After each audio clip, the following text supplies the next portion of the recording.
الحمد للہ وکفا والصلاة والسلام علی من لا نبی بعدہ اما بعد فاعوذ باللہ من الشیطان الرجیم بسم اللہ الرحمن الرحیم وما آتاکم الرسول فخذوه وما نهاکم عنہ فانتہوا واتقوا اللہ قال النبی صلی اللہ علیہ وسلم انما بعثت معلما آمنت باللہ صدق اللہ العظیم وصدق رسولہ النبی الکریم ونحن على ذلك من الشاہدین والشاکرین والحمد للہ رب العالمین۔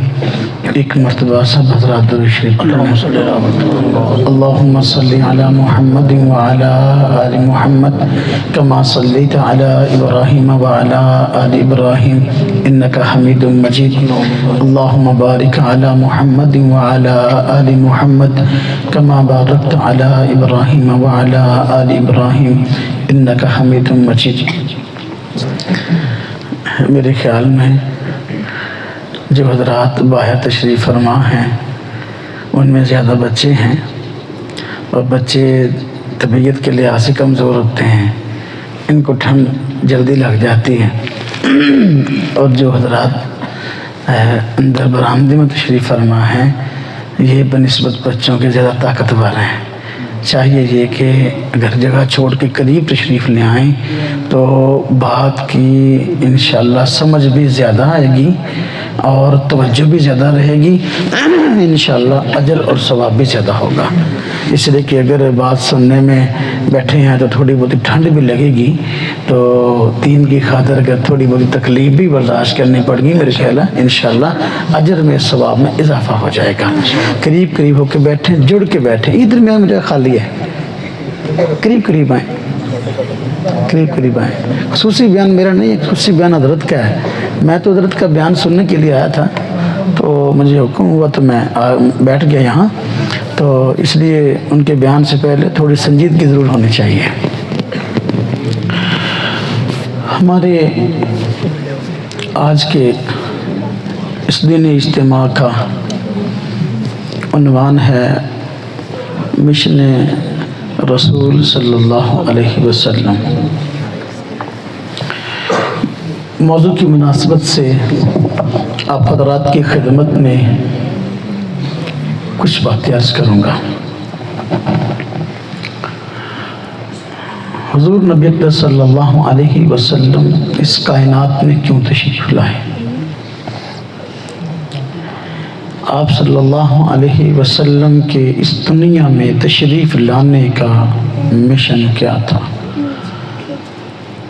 پوری زندگی کس مشن پہ گزاری ہے؟ ساری بات کا خلاصہ یہ ہے کہ آپ صلی اللہ علیہ وسلم اس کائنات میں اس لیے تشریف لائے، اور آپ کی ذات اقدس کا مشن یہ تھا کہ انسانوں کو انسانیت سکھائیں، انسانوں کو انسانیت سکھائیں۔ انسان انسانیت بھول چکے تھے۔ حضور نبی پاک صلی اللہ علیہ وسلم نے مشن بنا کر ساری کی ساری محنت اسی بات پہ لگا دی کہ انسانوں کو انسانیت سکھانی ہے۔ آپ صلی اللہ علیہ وسلم جس معاشرے میں تشریف لائے، نظریاتی صورتحال یہ تھی کہ لوگ اللہ تبارک و تعالیٰ کو چھوڑ کر غیر اللہ سے ساری امیدیں وابستہ کیے ہوئے تھے، اور طرح طرح کی چیزوں کی عبادت ہو رہی تھی۔ آپ صلی اللہ علیہ وسلم نے انسانوں کو بتایا کہ یہ انسانیت نہیں ہے، کہ جس ذات نے انسان کو پیدا کیا اس کی عبادت چھوڑ کر کسی اور کی عبادت میں لگ گئی، اس کی ذات سے امیدیں چھوڑ کر کسی اور سے امیدیں لگا لیں، یہ انسانیت نہیں۔ صورتحال یہ تھی کہ بیت اللہ خانہ کعبہ جو رب کی عبادت کے لیے بنایا گیا تھا اس کو غیر اللہ سے بھر دیا گیا، اور شرک رگ و ریشہ میں اتنا رچ بس گیا تھا کہ اب وہ نکالنا بہت مشکل تھا ان کے لیے۔ غیر اللہ کی محبت اتنی آ چکی تھی، بتوں سے اتنی امیدیں بستہ کی ہوئی تھی کہ جس کی مثال پیش کرنا مشکل ہے۔ اب میں آپ کو ایک بات عرض کرتا ہوں، چونکہ وقت زیادہ نہیں ہے۔ صورتحال یہ تھی، بیت اللہ سے بتوں کا بھرا ہوا تھا جو اللہ کی عبادت کا مرکز ہے۔ یہ لوگ سفر میں جاتے نا، تو سفر میں بھی کئی بت بنا کر ساتھ لے جاتے ایمرجنسی عبادت کے لیے، اور سفر میں جب جاتے تو جو بت بنا کے ساتھ لے کے جاتے یہ عموماً کھانے پینے کی اشیاء کے بت ہوتے تھے، جس طرح کہ گڑ کا بت بنا لیا، گچک کا بت بنا لیا، اور حلوے کا بت بنا لیا، یا اور کسی طریقے اور کسی چیز کا بت بنا لیا۔ کھانے پینے کی اشیاء کے بت بنا لیتے تھے۔ اس سے دو کام لیتے، دیکھنا انسانیت کیسے بھولا ہے، عقل کیسے ماری گئی اس کی۔ جو بت بنا کے ساتھ لے جاتے تھے تو جب جی چاہتا کہ ان کے آگے جو کہ سامنے نکالتے اور سجدہ ریز ہو جاتے، اور جب دیکھتے کھانے پینے کی ساری اشیاء ختم ہو گئی ہیں سوائے اس بت کے اور کوئی چیز کھانے کی ہے نہیں، تو اسی کو ہی منہ میں ڈال کر چبا جاتے ہیں، یعنی اسی کی عبادت اور وہی خوراک۔ کتنی بری حالت تھی۔ اللہ تبارک و تعالیٰ نے قرآن کریم میں خاص طور پہ قریش والوں کو مخاطب کیا، صرف قریش والے سردار تھے عربوں کے، فرمایا دیکھو فَلْيَعْبُدُوا رَبَّ هَذَا الْبَيْتِ الَّذِي أَطْعَمَهُم مِّن جُوعٍ وَآمَنَهُم مِّن خَوْفٍ۔ اور بھائی ان کو چاہیے قریش والوں کو کہ اس گھر کے رب کی عبادت کریں، اس گھر کی وجہ سے تو ان کو عزتیں ملی ہیں، یہ بیت اللہ کی انتظامیہ ہے، یہ بیت اللہ کے رکھوالے، اگر انہوں نے غیر اللہ کی عبادت کرنی ہے، عزتیں ان کو ملی ہیں اس گھر کی وجہ سے، اس گھر کے رب کی وجہ سے، تو ان کو تو حق ہی نہیں ہے بیت اللہ کی انتظامیہ بنے۔ توجہ دلائی تو نظریاتی لحاظ سے انسانیت چھوڑ چکے تھے۔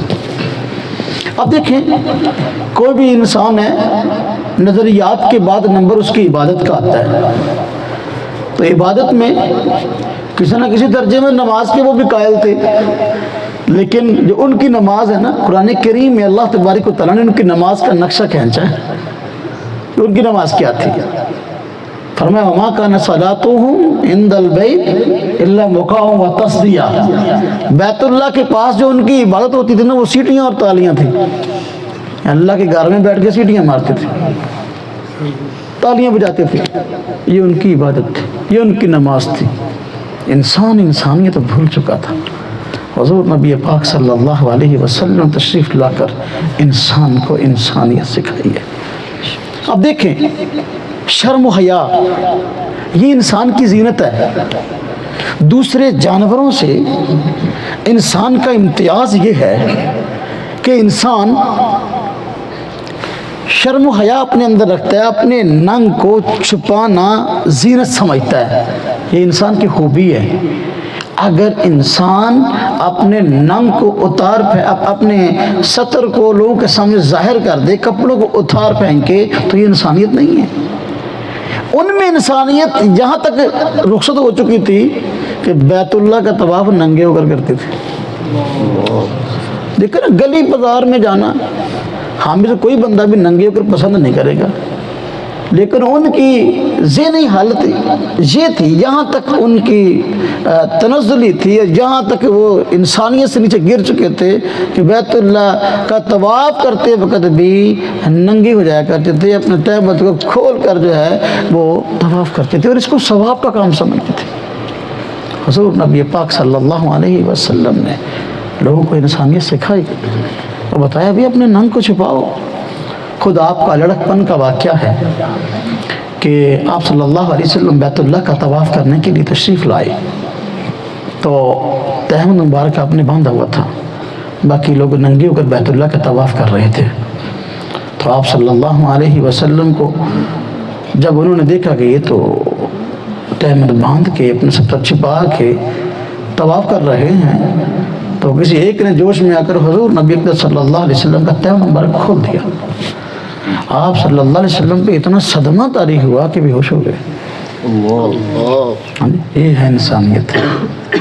حضور نبی اکرم صلی اللہ علیہ وسلم نے اس دنیا میں آ کر انسانوں کو انسانیت سکھائی ہے۔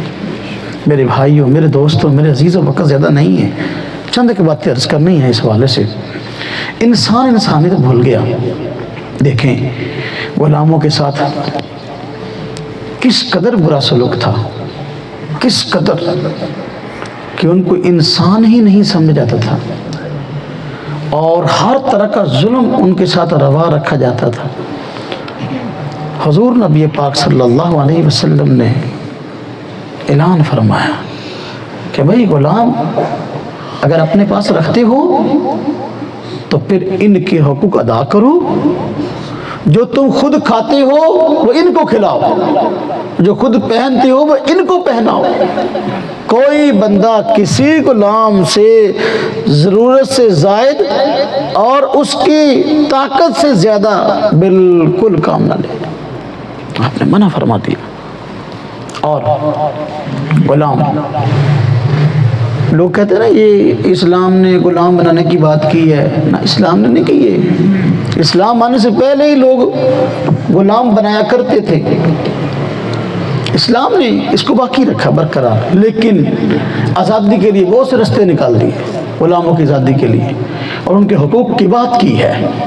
حضرت ابو ذر غفاری رضی اللہ تعالیٰ عنہ ایک مرتبہ بازار میں جا رہے تھے، آپ کے ساتھ آپ کا غلام تھا، تو دیکھا حضرت ابو ذر غفاری رضی اللہ تعالیٰ عنہ نے اور آپ کے غلام دونوں نے قمیض ایک جیسا پہنا ہوا اور شلواریں الگ الگ ہیں۔ کسی پوچھنے والے نے پوچھا حضرت جی آپ اپنا لباس مکمل اگر خود سی رہے تھے اور غلام کو دوسرا پہنا دیتے، اس میں کیا حرج تھا؟ فرمایا نہیں، حضور نبی پاک صلی اللہ علیہ وسلم نے فرمایا کہ غلاموں کے ساتھ ظلم و زیادتی نہ کرو، انصاف کرو، جو خود پہنتے ہو ان کو پہناؤ۔ گھر میں کپڑا ایسا تھا کہ اس سے صرف میرا قمیض بن سکتا تھا اور اس کا قمیض، تو دونوں کے مکمل سوٹ بن نہیں سکتے تھے، اس لیے ہم نے دو قمیض سلوا لی، شلواروں کے لیے الگ کپڑا خریدا ہے۔ جی انسان کو انسانیت سکھائی ہے۔ حضور نبی پاک صلی اللہ علیہ وسلم کے آخری الفاظ جب آپ وسلم کا انتقال ہوا، بخاری شریف میں روایت موجود ہے، ام المومنین حضرت عائشہ صدیقہ رضی اللہ تعالی عنہ فرماتی ہیں کہ آپ صلی اللہ علیہ وسلم کے جو آخری الفاظ تھے وہ تھے الصلاۃ وما ملکت ایمانکم، الصلاۃ وما ملکت ایمانکم، الصلاۃ وما ملکت ایمانکم، کہ لوگوں میری بات نماز کا خیال رکھنا اور اپنے غلاموں کا، اپنے متحدوں کا خیال رکھنا۔ میرے بھائیوں، میرے دوستوں، انسان انسانیت بھولا، حضور نبی پاک صلی اللہ علیہ وسلم نے آ کر انسان کو انسانیت سکھائی ہے۔ آپ صلی اللہ علیہ وسلم مدینہ طیبہ تشریف لائے، دیکھا تو ماحول یہ تھا کہ جو علاقے کا بڑا ہوتا اس کے لیے تاج تیار کیا جاتا، تاج بڑا قیمتی ہیروں جواہرات سے جڑا ہوا تاج تیار کیا جاتا، اور اس کی ایک باقاعدہ رسم ہوتی تاج پوشی کی۔ حضور نبی پاک صلی اللہ علیہ وسلم جب مدینہ شریف آئے تو وہ جو رئیس المنافقین عبداللہ بن ابی تھا، ہاں جی، اس کے لیے تاج بنایا جا رہا تھا اور تیار کیا جا رہا تھا، اس لیے کہ اس کو ان قریب سرداری کے لیے منتخب کرنا تھا۔ اب یہ مال کا ضیاع ہے۔ اللہ تبارک و تعالیٰ نے حضور نبی پاک صلی اللہ علیہ وسلم کو بھیج کر ان ساری رسومات کا خاتمہ کیا کہ بھئی یہ تاج کیا ہے۔ آپ صلی اللہ علیہ وسلم تشریف لائے، اب آپ نے اس کا متبادل امت کو بتایا کہ یہ تاج کوئی چیز نہیں ہے، یہ فضول خرچی ہے، یہ فخر و ریا ہے، یہ تکبر ہے، اللہ تبارک تعالیٰ کی ذات کو تکبر پسند نہیں ہے۔ آپ نے تاج کی بجائے خود اپنے سر مبارک پر پگڑی باندھ کر مسلمانوں کو بتا دیا کہ مومن کا تاج پگڑی ہے۔ مومن کا تاج کیا ہے؟ پگڑی۔ ہیرے اور جواہرات سے جڑے ہوئے ہاں جی اپنا تاج سے اس کی کوئی حیثیت نہیں ہے۔ آپ صلی اللہ علیہ وسلم تشریف لائے، دیکھا کہ جو سرداران ہوتے، بادشاہ ہوتے، ان کے لیے بڑی قیمتی سے قیمتی تخت تیار کی جاتے بیٹھنے کے لیے، اور اس پر کروڑوں روپیہ خرچ ہوتا۔ آپ صلی اللہ علیہ وسلم تشریف لائے تو آپ صلی اللہ علیہ وسلم نے تخت کی بجائے ممبر کو ترجیح دی، ممبر بنایا گیا، اور ممبر پر آپ نے خود جمعہ، عیدین کا اور دیگر خطبہ ارشاد فرما کر بیٹھ کر امت مسلمہ کو انسانیت سکھائے کہ یہ فضول خرچیاں، یہ جو تم کرتے ہو لاکھوں کروڑوں کا مال ان فضول خرچیوں پہ خرچ کرتے، اس کی کوئی حیثیت نہیں ہے۔ خیر آپ نے انسان کو انسانیت سکھائی۔ لوگ یتیموں کا مال ہڑپ کرنا بہت زیادہ فخر سمجھتے تھے، اور اس معاشرے کے اندر یتیموں پر بہت ظلم ہوتا تھا۔ ظلم کے بڑے دروازے تھے۔ ایک یہ کہ لوگ یتیموں کا مال ویسے ہڑپ کر جاتے، دیکھتے باپ فوت ہو گیا، پیچھے وارث کوئی نہیں تو یا کوئی اور پوچھنے والا نہیں، تو معاملہ یہ ہوتا کہ زبردستی قابض جاتے، یتیم کو اس کا مال نہ دی جاتا۔ اور اللہ پاک نے قرآن کریم میں فرمایا وَتَأْكُلُونَ التُّرَاثَ أَكْلًا لَمًّا، تمہاری برائیوں میں سے ایک برائی یہ ہے کہ تم وراثت کا مال سمیٹ کے کھا جاتے ہو۔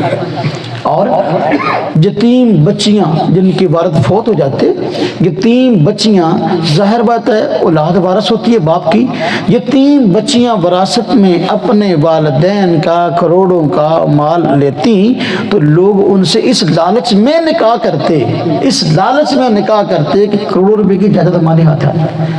اس بچی سے کوئی دلچسپی نہیں تھی، شادی کر لیتے، اس بیوی کے حقوق ادا نہ کرتے، یتیم بچی کو کسی قسم کی کوئی سپورٹ نہ کرتے، میاں بیوی والے تعلقات اس سے نہ رکھتے، لیکن صرف اس کی جائیداد پر قبضہ کی خاطر شادیاں کر لیتے تھے۔ اب وہ بیچاری بچی نہ بیاہوں میں شمار ہوتی اور نہ کماریوں میں شمار ہوتی۔ حضور نبی پاک صلی اللہ علیہ وسلم نے انسان کو انسانیت سکھائی، اس معاشرے میں آ کر لوگوں کو بتایا نہ بھائی ایسا نہ کرو۔ بچیاں زندہ درگور ہوتی تھیں، اس طرح کے الحمدللہ ہم نے علماء سے یہ باتیں سنی ہیں، لیکن آپ صلی اللہ علیہ وسلم نے بچیوں کی پرورش کرنے کی ترغیب دی اور فرمایا بچی کا گھر میں آنا یہ انسان کے لیے باعث رحمت ہے، اور فرمایا جس شخص کی 3 بیٹیاں ہوں اور وہ ان کی تربیت کرے اور ان کو اچھے آداب و اخلاق سکھائے پھر ان کی شادی کرے، اس کے لیے جنت کی بشارت ہے۔ دیکھیں یہ ظلم کا خاتمہ کیا، انسان کو انسانیت سکھا، اور کئی طریقے سے لوگوں کا مال ہڑپ کرنے کا بڑا عجیب رواج تھا، کئی طریقے سے جوئے، ہاں جی لاٹریاں اور پتہ نہیں کیا کیا، جس طرح آج کل ہمارے معاشرے میں نکلا نہیں معاملہ، اس طرح پتہ نہیں کئی طریقے تھے۔ اور سب سے بڑا مال کو ہڑپ کرنے کا جو طریقہ کار تھا وہ سود خوری تھا، سود خوری۔ اور اللہ تبارک و تعالیٰ نے اس لیے صاف الفاظ میں قرآن کریم میں منع فرما دیا، فرمایا یہ جو سود خوری ہے اس کو چھوڑ دو، یہ انسانیت نہیں ہے۔ کیوں؟ غریب آدمی اس کے پاس پیسہ نہیں ہے، اس کی بچی کی شادی ہے، اس کو کوئی اور ضرورت ہے، تو بیچارے کو کوئی بندہ قرضہ دے نہیں رہا، مفت میں، جسے قرض حسنہ کہتے ہیں، اجر اور ثواب کی نیت سے، ہاں جی بغیر کسی مفاد کے قرضہ دینا، اسے کہتے ہیں قرض حسنہ، خود دینے کے لیے تیار نہ ہوتا تھا۔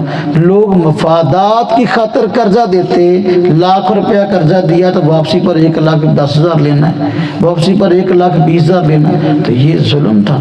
انسان انسانیت بھول چکا تھا کہ دیکھو دوسرے ابھی انسان ہیں، اگر مجبور ہے، میرے پاس مال ہے، شریعت کہتی ہے بھی اس کو قرض حسنہ دو، بغیر کسی مفاد کے قرضہ دو۔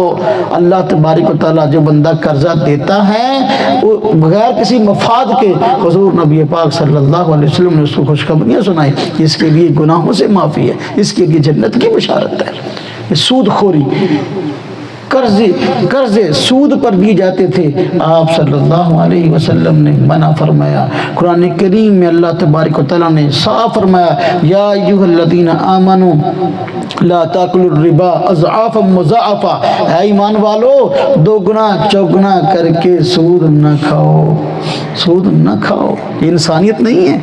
دوسرے کی مجبوری سے نجائز فائدہ اٹھانا کہ یہ بیچارہ مجبور ہے، اس کو قرض چاہیے لہذا اس کو قرض دو، واپسی پر اضافی پیسے وصول کرو۔ اور اللہ پاک نے قرآن کریم میں صاف فرما دیا اگر تم اس کام سے باز نہیں آؤ گے تو اللہ اور اس کے رسول سے اعلان جنگ، اللہ اور اس کے رسول سے اعلان جنگ۔ یہ انسانیت بھول چکا تھا۔ حضور نبی پاک صلی اللہ علیہ وسلم نے انسان کو انسانیت سکھائی ہے کہ بھائی اس معاشرے میں تم نے رہنا ہے تو اس معاشرے کے اندر دوسروں کے حقوق، دوسروں کے آداب کا ضرور خیال رکھنا ہے، دوسروں کی راحت کا خیال رکھنا ہے۔ حضور نبی پاک صلی اللہ علیہ وسلم تشریف لائے تو معاشرے میں جو لڑائیاں تھیں جس کا تذکرہ ابھی حضرت مولانا فاروق صاحب فرما رہے تھے نا، لڑائیاں تھیں، چھوٹی چھوٹی بات پر لڑائی چھڑ جاتی، جانور کو پانی پہلے کس نے پلانا اس پر لڑائی چھڑ جاتی، تو قبیلوں کے قبیلے، خاندانوں کے خاندان اور جو ہے وہ نسلوں کی نسلیں اس پہ کٹ مر جاتی، صرف اتنی کی بات پر ہزاروں لوگ قتل ہو جاتے۔ انسانیت بھول چکا تھا، انسان کے خون کی قدر و قیمت نہیں رہی تھی۔ حضور نبی پاک صلی اللہ علیہ وسلم نے انسان کے خون کی قدر و قیمت بتائی کہ انسان کے خون کی قدر و قیمت کیا ہے۔ ہمیں دیکھو مسلمان اس کی جان، اس کا مال، اس کی عزت ہر چیز سے زیادہ محترم ہے، حتیٰ کہ بیت اللہ کے تقدس سے بھی زیادہ آپ نے انسان کی عزت کو، اس کے خون کو مقدس بتلایا۔ انسانیت بھول چکا تھا۔ اب دیکھو قرآن کریم میں اللہ پاک نے فرمایا آپ صلی اللہ علیہ وسلم تشریف لائے تو آپ نے مختلف قوموں، مختلف قبیلوں کے لوگوں کو آپس میں بھائی بھائی بنایا کہ نہیں بنایا؟ جب مدینہ شریف تشریف لائے تو ایک مہاجر کو ایک انصار کا بھائی بنا دیا۔ دنیا کے تاریخ کے اندر اس سے پہلے اس کی کوئی مثال نہیں ملتی اس طرح کی۔ اللہ پاک نے قرآن کریم میں فرمایا کہ دیکھو پہلے تم ہلاکت کے گڑھے کے کنارے پر تھے، اللہ پاک نے تم پہ کرم احسان فرمایا، فَأَصْبَحْتُمْ بِنِعْمَتِهِ إِخْوَانًا، کہ تم اللہ پاک کے احسان سے آپس میں بھائی بھائی بن گئے، بھائی بھائی بنا دیا۔ یہ انسانیت بھول چکا تھا۔ جب آپ صلی اللہ علیہ وسلم پر صحابہ ایمان لے آئے تو اب صحیح انسانیت کا درس سمجھ میں آیا۔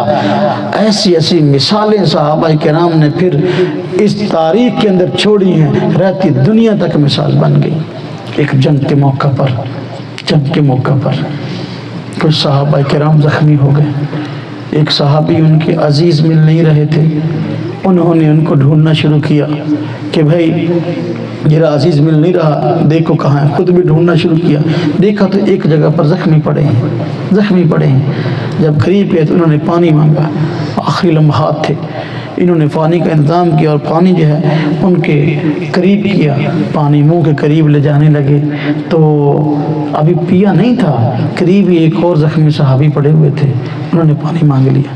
انہوں نے اپنے منہ سے پانی اتارا اور کہا کہ میں پہلے اس کو پانی پلا دوں۔ یہ ہے انسانیت۔ ہاں جی، وہ صحابی دوسرے صحابی کو پانی پلانے کے لیے گئے، اب انہوں نے پانی جو ہے وہ ہاتھ میں لیا، گلاس ہاتھ میں لیا، اب جب منہ کے قریب لے آنے لگے تو تیسرے صحابی کو اور زخمی پڑے تھے، انہوں نے پانی مانگ لیا۔ یہ فوراً بھاگے، انہوں نے کہا جی ان کو پلا دیں، یہ بھاگے، وہ تیسرے کے پاس گئے۔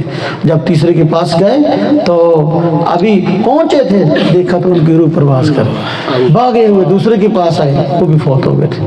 پہلے کے پاس جو ان کے اپنے عزیز تھے وہ بھی فوت ہو گئے تھے۔ یہ ہے انسانیت جو حضور نبی پاک صلی اللہ علیہ وسلم نے انسانوں کو سکھائی ہے۔ یہ ہے آپ صلی اللہ علیہ وسلم کا مقدس مشن۔ انسانیت قوم قبیلوں میں جو ہے وہ آپ جو ہے وہ لڑ رہی تھی، مر رہی تھی، حسب نسب کے جو ہے نا وہ تفاخر اور تکبر اس طرح ان کے اندر بھرے ہوئے تھے، بس اوقات دوسروں کو انسان نہیں سمجھتے تھے۔ میں فلاں قبیلے کا ہوں، یہ قبیلہ افضل ہے، ہاں جی دوسرے لوگ ہمارے سامنے ذلیل ہیں۔ اس طرح کے ہمارے ہمسایہ ہندوستان میں آج بھی یہ معاملہ ہے۔ ہندوؤں کے اندر جو ہے وہ برف برہمن ہیں اور دوسرے شودر ہیں. برہمن جو ہے وہ اعلیٰ قوم شمار ہوتی ہے اور شودر گھٹیا. اگر برہمن یا کسی برتن کو بھی شودر ہاتھ لگا دے کہتے ہیں اب یہ برتن ناپاک ہو گیا. جس چیز کو شودر ہاتھ لگا دے، حالانکہ وہ شودر کی بھی تو جسم کے اتنے ہی اعضاء ہیں جتنے کہ برہمن کے ہیں. آج بھی جہالت باقی ہے. اللہ تبارک و تعالیٰ نے حضور نبی پاک صلی اللہ علیہ وسلم کو اس کائنات میں بھیج کر ہم سب پہ بڑا کرم، بڑا احسان فرمایا. آپ صلی اللہ علیہ وسلم فرمایا نہ کوئی حسب نسب نہیں، کسی کو اس کا حسب نسب جنت میں نہیں لے کے جائے گا. فرمایا کہ دیکھو کسی اجمی کو، کسی عربی پر، کسی عربی کو، کسی اجمی پر، کسی گولے کو، کسی کالے پر کوئی فضیلت نہیں ہے. ان اکرمکم عند اللہ اتقاکم. بھائی انسانیت یہ ہے، وہ بندہ افضل ہے اللہ پاک کے ہاں جو سب سے زیادہ متقی پرہیزگار ہو. خیر وقت زیادہ نہ ہو جائے، اتنی بات ہی کافی ہے. حضور نبی پاک صلی اللہ علیہ وسلم کے اس کائنات میں تشریف لانے کا جو مقصد تھا، جو مشن تھا، وہ انسانوں کو انسانیت سکھانا تھا. میرے بھائیوں، آج آپ صلی اللہ علیہ وسلم کی تعلیمات ہمارے سامنے ہیں. ہمیں چاہیے کہ کوئی بھی زندگی کا مسئلہ ہمارے سامنے آتا ہے تو ہم سب سے پہلے آپ صلی اللہ علیہ وسلم کی تعلیمات کو دیکھیں کہ آپ صلی اللہ علیہ وسلم کا اس مسئلے میں ارشاد کیا ہے، آپ کی تعلیم کیا ہے. اگر ہم اس کو دیکھ کر عمل کرنے والے بن جائیں گے تو واقعی صحیح معنوں میں ہم وہ انسان ہیں کہ جس انسانیت کا تصور قرآن نے پیش کیا ہے. اللہ تبارک و تعالی ہم سب کو عمل کی توفیق عطا فرمائے.